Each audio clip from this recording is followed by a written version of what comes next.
There we go. Right, we will start. This is hopefully what we're going to cover today. So we're going to be looking at what courage is and why it matters. We'll be looking at why thinking for yourself is a radical act, and I use that word on purpose. I'm going to talk you through what I consider to be the differences between courage and bravery.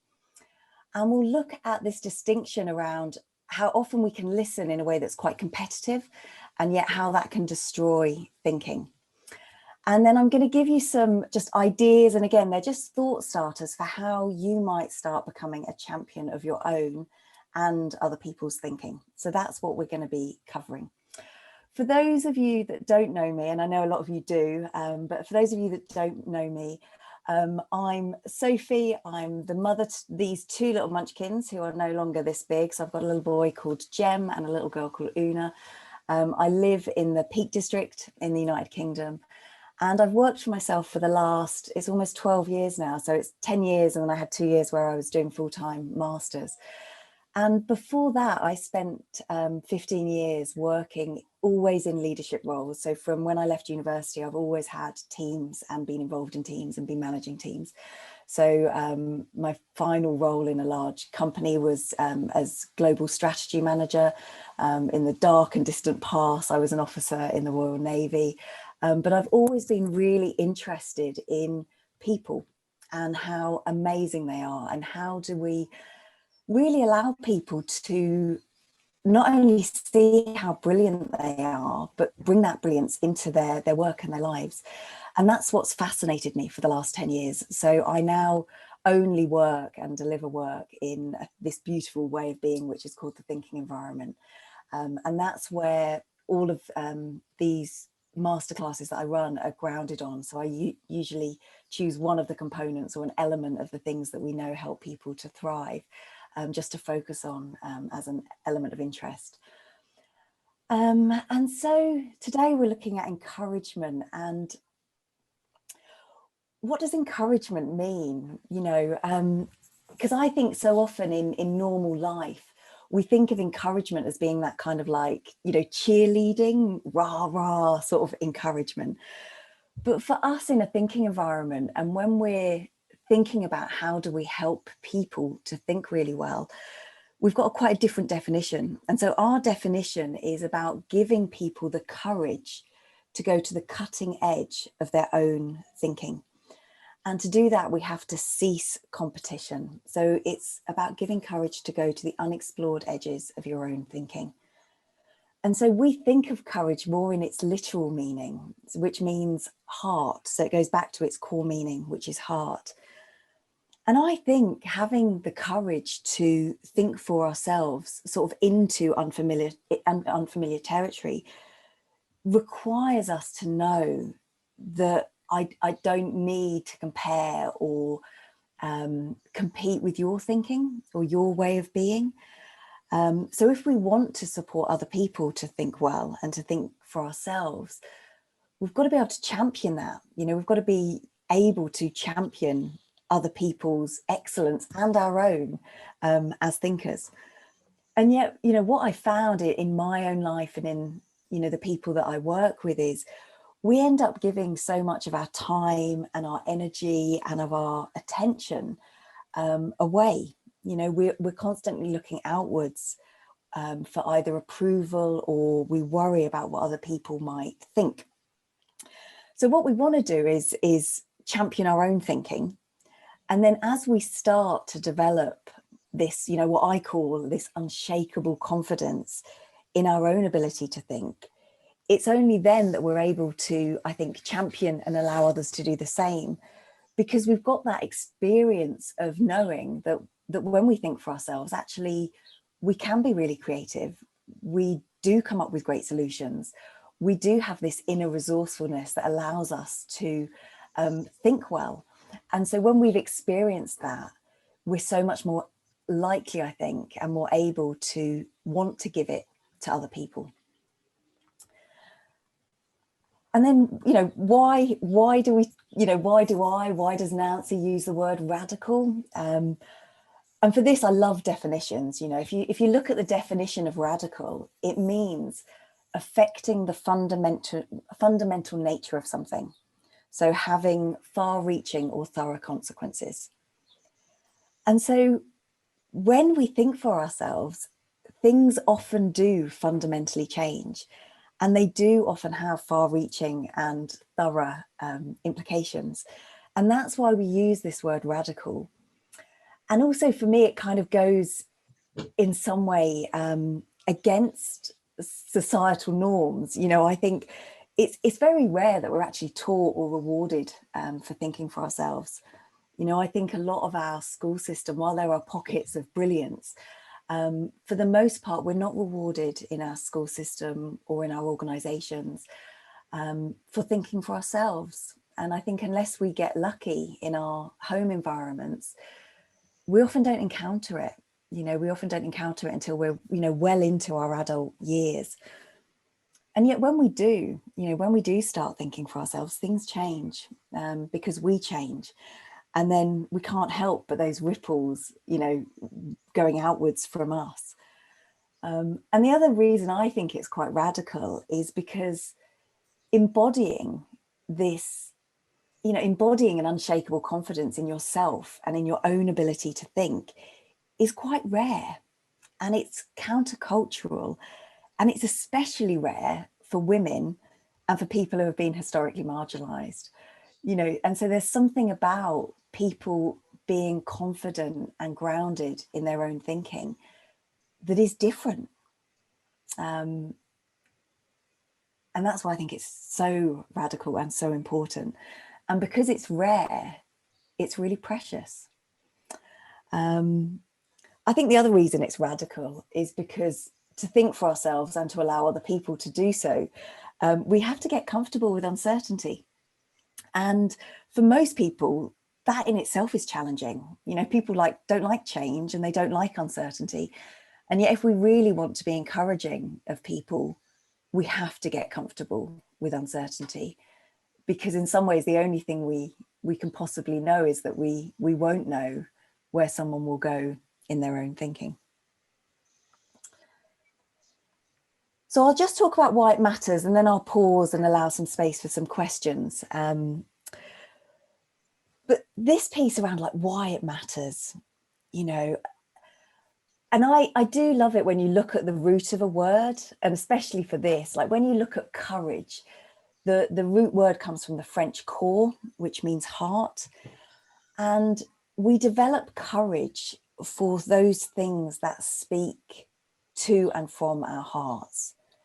So our courage grows from things that affect us deeply, you know, things that open our hearts. And then once our hearts are engaged, it becomes much easier to be, you know, outwardly brave. And I'll talk a little bit about that difference between bravery and courage. And then why does it matter? I often share with people the wonderful work of a lady called Bronnie Ware, who, if you haven't come across her, she was she is an end of life nurse. And she wrote a brilliant book called The Top 5 Regrets of the Dying, which sounds quite macabre, but it's actually not at all. But having worked with hundreds of people who were in their final stages of life, she came up with these 5 regrets. And the number one regret that she identified was, I wish I had the courage to live a life true to myself, not the life that was expected of me. So I wish I had the courage to live a life true to myself, not the life that was expected of me. And I just think this so gets to the core of it, really, that for me, like, being courageous isn't about being brave. You know, it's about listening to our own hearts, and it's about living with love instead of fear at the center of what we do. And then when I think about, well, what stops us doing that? You know, what stops us living lives that are true to ourselves? You know, why do we get stuck in work or in relationships or in patterns of behavior or thinking that don't fulfill us? I think there are a couple of main reasons. I think there's a lot of minor reasons, but I think there's a couple of main reasons. I think the first is that often we don't take the time, you know, we don't stop long enough to think about what a life true to ourselves actually means. We get so caught up in the busyness of our everyday lives that it's not possible for us to hear that small voice, you know, and that's sort of kind of whispering to us, you know, slow down, listen, stop, think. And so because we don't do that, we're not able to identify, you know, what it is we most want and what we most need. And I think that can happen for so long that we actually fail to even recognize that voice as our own. You know, we so get used to asking others what they think. And this is why I think encouragement is so important for other people, because we can presence for people that place where people are able to start listening. You know, they're able to start listening to themselves. And then secondly, I think we don't listen, you know, we don't work out what is most important to us because, you know, we allow untrue and limiting assumptions to stop us before we even start. You know, so we make assumptions about, you know, maybe we don't have time or that we don't have choice, that maybe we've left things too late, or what we want, you know, would appear selfish, or people might not like it. You know, and often these assumptions get dressed up in shoulds, you know, I should do this or I shouldn't do that. But I think, you know, courage and encouragement really matters, because it's only by listening to what matters most to us that we can work out, you know, what a meaningful life that is true to ourselves, what does that actually mean? And it's only once we've worked that out can we start consciously choosing what we want. So I'm going to go through all of this in the fear that if I stop the presentation piece, it will disappear completely. And so when I started this work, I started thinking about what is the difference between courage and bravery. And I sent you this in the email, because it's like when you look up the word either courage or bravery, they're often used interchangeably. And yet for me, they are so different. And when I really think about, well, why? What do I think is the main difference? For me, courage is an internal state. So courage is an internal state of being, whereas bravery is an external expression of this. And so bravery is often seen as like a, you know, a representation of boldness. It's a willingness to take risks. And yet I don't think courage requires us to take risks. You know, I think actually when we're really, when we have courage and when we encourage others, I think actually we're really grounded. And we're really grounded in ourselves. We're really grounded in what's true to us. We're really grounded in who we are. And it's that enables us to fly and to flourish. So I think of courage as this unshakable confidence in ourselves. It's where we feel really integrated in our heads and our hearts and who we are. And then we might act in a way that others see as brave. And yet for us, it will actually feel really aligned and really congruent with who we are. I'm aware I'm talking lots, but I will pause in a moment. And so then I just wanted to touch on this sort of competitive listening piece and give you a few ideas, and then we'll come out for some conversation about this. So what do we mean by competitive listening? When you're with somebody, very often our presence, so our way of being, can in some way be almost presencing a degree of competition. So, and by that we mean, are we judging what somebody is saying or somebody is thinking and filtering it through our sort of lived experience and working out if something's good or bad? And so for me, competitive listening is listening where there's like a degree of judgment applied. So we're listening, but we're also applying this filter of what we think. And what we absolutely know is competition is not good if somebody's trying to think for themselves. And it's certainly not good when somebody's trying to think originally, independently, with fresh thoughts, you know, making fresh connections. And so competition rather than encouragement really keeps our thinking safe. Because when we're competing, even subtly, we're always looking outside of ourselves for approval or validation of our ideas. And actually, courageous thinking needs a freedom, like from a preoccupation with what other people think of our thinking. So it needs trust, and it needs encouragement, and it needs to be untethered from both of our untrue assumptions. And what happens when people fear judgment, or they fear that they're being assessed, or they fear their thinking is being assessed, is it drowns out their own inner voice. So they're not able to focus on what they think, rather they're focusing on what they think we want to hear. And it's almost impossible to do the two things sort of simultaneously. And then the moment we interject or input with our judgments, our opinions, our thoughts on what someone else thinks, all of those comments then compete, with what is a relatively limited mental space for somebody else to then draw their own conclusions or, get to their own end point, because they'll then be taking in our ideas and suggestions and adding that to their thoughts. So if in any way I feel like I'm better than or worse than somebody else, that's going to have an impact on my thinking, and it shifts the attention. So when and if we want to encourage somebody else, we've got to really think about, what are we doing with our listening? So how can we listen with this encouragement that requires us to let go of what we think we know, and let go of what we think would be a good outcome, and let go of what we, where we think the other person should go? Because even if we subtly, think that we know the answer or think that we know better, we can't help but interrupt in our body language, in our micro cues, in our words if we use them, and even just in our presencing of ease, even if our ability to be at ease. And then we might limit the other person, through what we might think is possible based on our experiences and observations.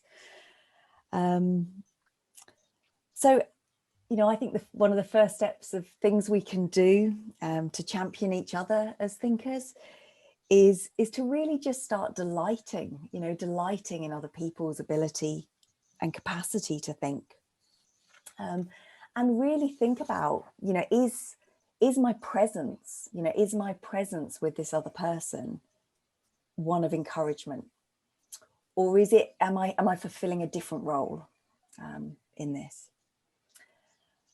And then I just wanted to give you a few ideas. These aren't prescriptions. Hopefully you'll have come up with some of your own, but these were a few that I have reliably used. I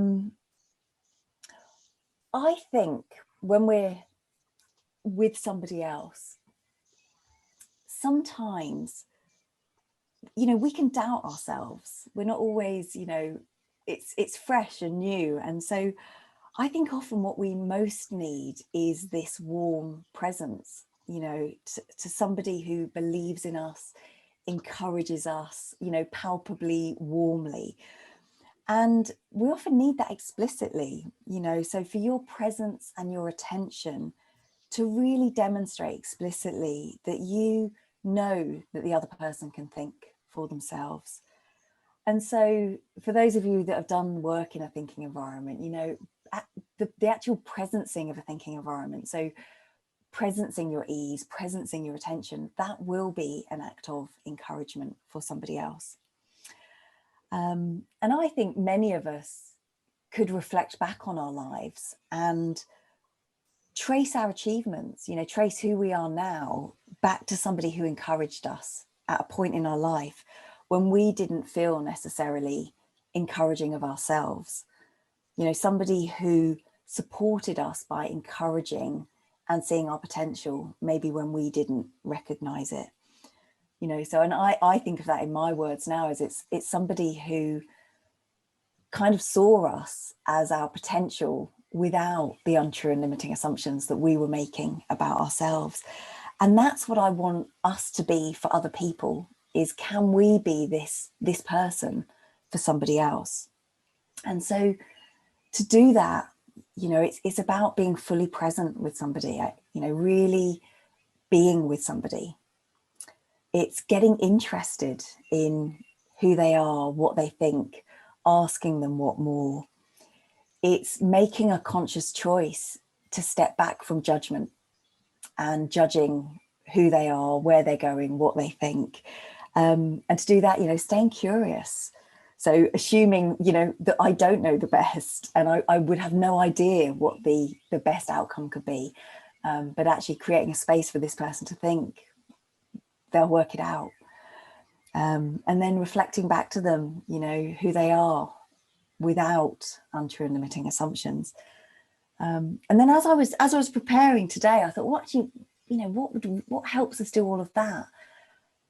And actually, when it comes to it, I think a lot of this is not always being in a hurry, you know, like slowing down long enough to notice people and to notice when they need and want to be encouraged. So I'm just going to stop this and I'm going to come back to the group. And what I might do is, before opening the floor, there was a lot of information there. So just to give you a moment, to capture your thoughts about, like, what does encouragement mean to you now? What's something that's resonated? And I'll literally just give us a moment.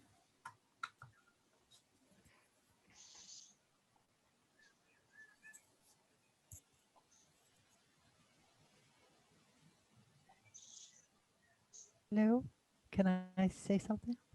Yeah, could you just let the group have a minute, Rita, and then I'll open the floor. Yeah.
So we've got about 10 minutes if there were any questions or observations or anything people wanted to share from their own experience.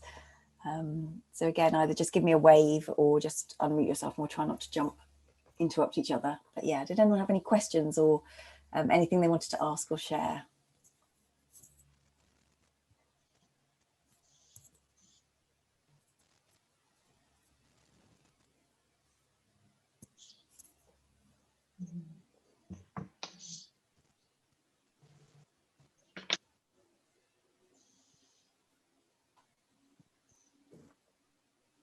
Rita?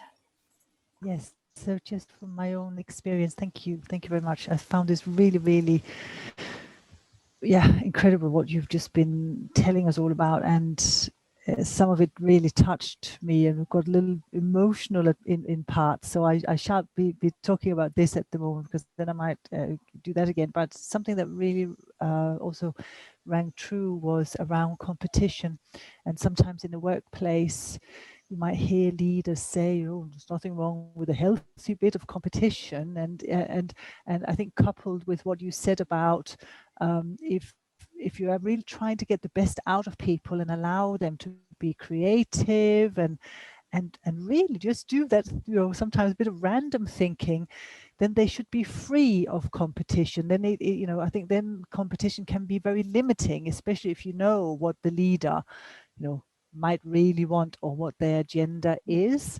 That can also more sort of have the opposite effect, and it may be that you come up with some good ideas by having this competition. You know, I'm not saying that you don't perhaps, but are you coming up with the best ideas? That's the thing. Thank you. Yeah, and I think, I mean, there are certain places very, that competition, sports occasionally, but it's that distinction around if what you want is for people to think for themselves. If there is a degree of competition, there's almost, the starting point there is what we already know. And so I might come up with something that's different than what we've already got, but it's almost like, but what if I didn't have to reference off that at all? What if I could really just think afresh for myself around, well, what could good look like? If there was nothing to go on, like, where could I go with this? And that's why we talk about like going to the unexplored edges of your own thinking, because often we put ourselves within the limitations of what's been done already.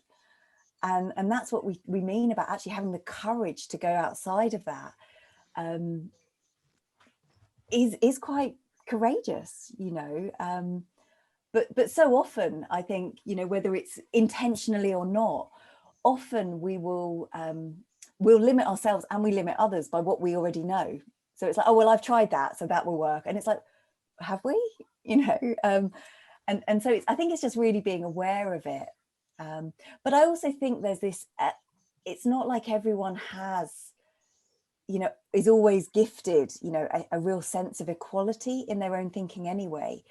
And so some people naturally will feel better than or worse than the people in the room. And so if I'm coming into an interaction and I'm already feeling like I'm not as good as, or I'm making assumptions that everyone else knows more, that in itself is, I will be creating for myself a degree of competition without anyone else doing anything, because I'm placing myself in a place of either better than or worse than. And then that's going to impact how I interact in that group. So it comes from ourselves and the context. So yeah. Anyone else have anything they wanted to share or ask?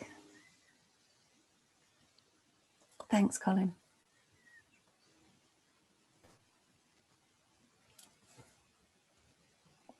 Yeah, particularly like this one.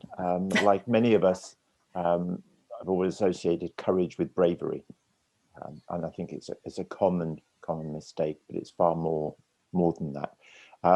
What I liked about today was and the point that resonated with me is I can interrupt a person with things like my body language, my presence, how I'm actually showing up. And for me, a lot of the work we do in this space is about internal work, first of all, in order that I can show up as my best possible person for the best of the person or persons that I'm actually with. And we can do a lot of things, but for me, it's about being rather than the doing. And what I notice is that the people on the other side, they notice that incongruence between me doing and me being.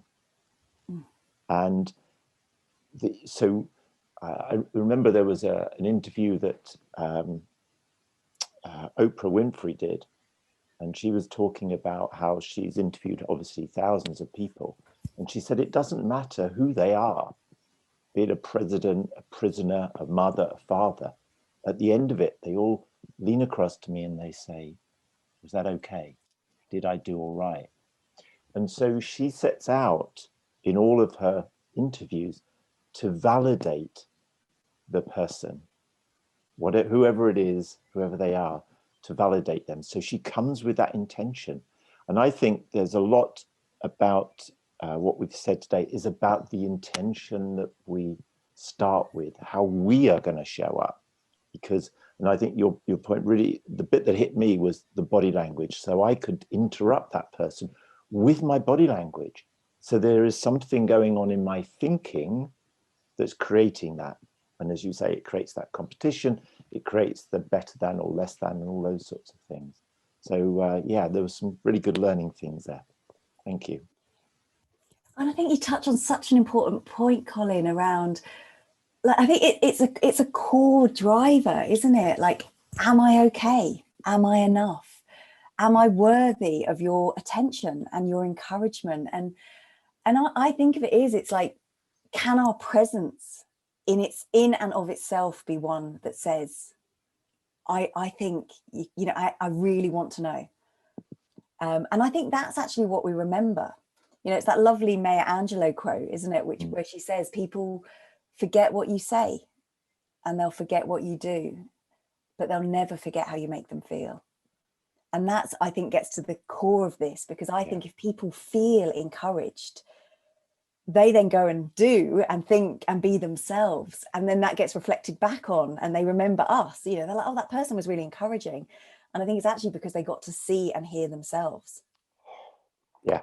You know. Beautiful. Thank you. Oh, so do we have, I'm now really averse of all the technology. I'm like, if I put you in breakout rooms, will you come back?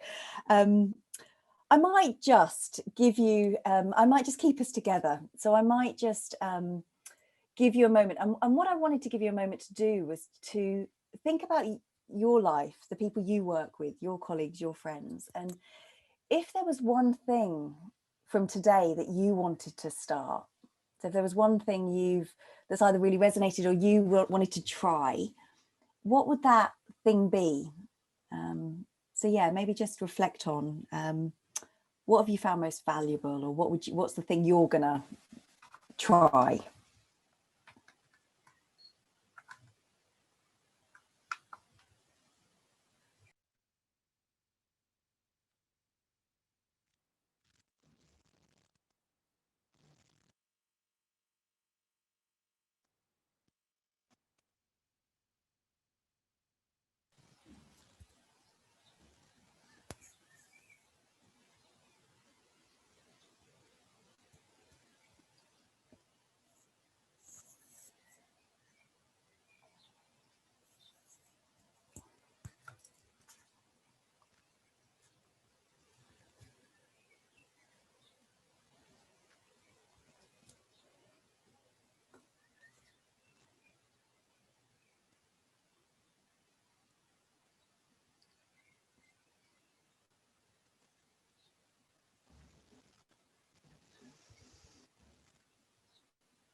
I'll just share. We're doing a course at the moment about using the thinking environment with children, and when we broke down the component of encouragement, what we got to with this is, can I let people, so kids, or you know, but can I let them be themselves?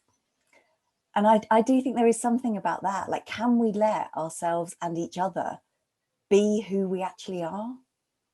Can we allow ourselves to try and learn and make mistakes, and just allow that? Like, can we allow ourselves to be ourselves? And then in so doing, I think we get to allow other people to.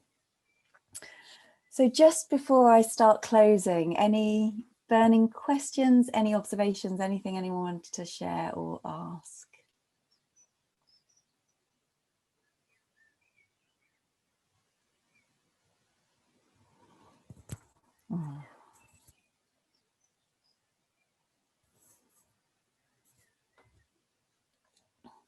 So just to let you know, I'm going to do one more masterclass before summer. So next month will be on the 25th of June, and that will be on place. And I'm cheekily titling that, Are You Treating Yourself Like You Matter? Are you treating yourself like you matter? So that'll be on the 25th of June. For those of you that have done a course, the next alumni day is in October. So it's on the 1st of October. If you wanted to come and immerse yourself for a full day in the thinking environment. And for those of you who are like, what on earth is this thinking environment she's talking about? I don't even know what you're talking about. I'll send you a link for an online course where you can learn all about what it is, why it matters, how it can help. It's a beautiful, beautiful, beautiful work. And so I always think it's nice to close, and I'm going to get you to, I'm going to share a thought, and then I'm going to ask you to come up with a word. But I was reading that there's a guy called James Clear, who some of you will know from Atomic Habits. He wrote that book.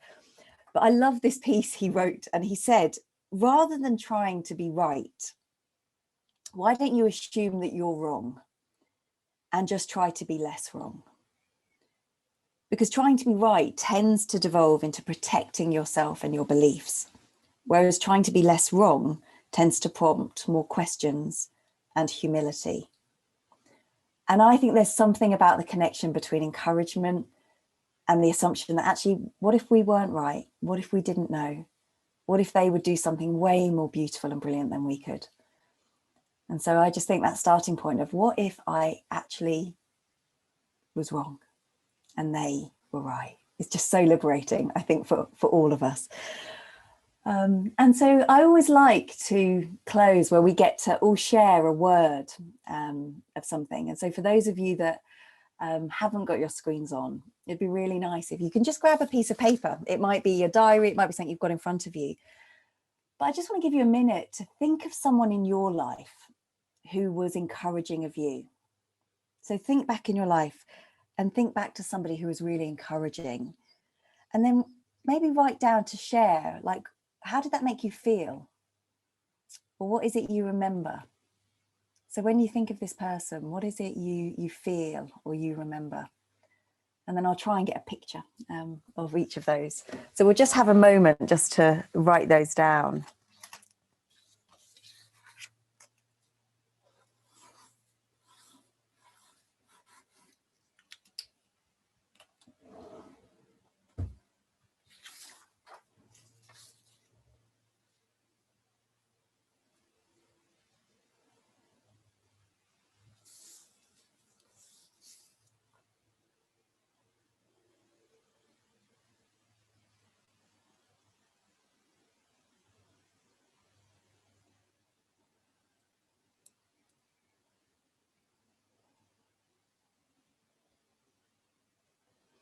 And so for those of you that have got your cameras off, it would be lovely if you wanted to just join for this last piece where we all get to share our words.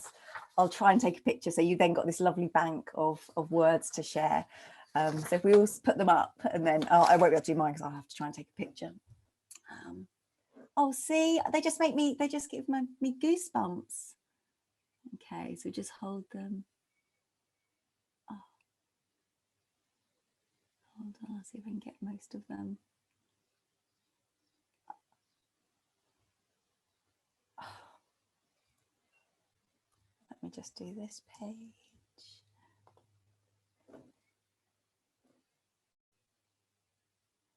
Oh, thank you. Oh, they give me goosebumps, all those words.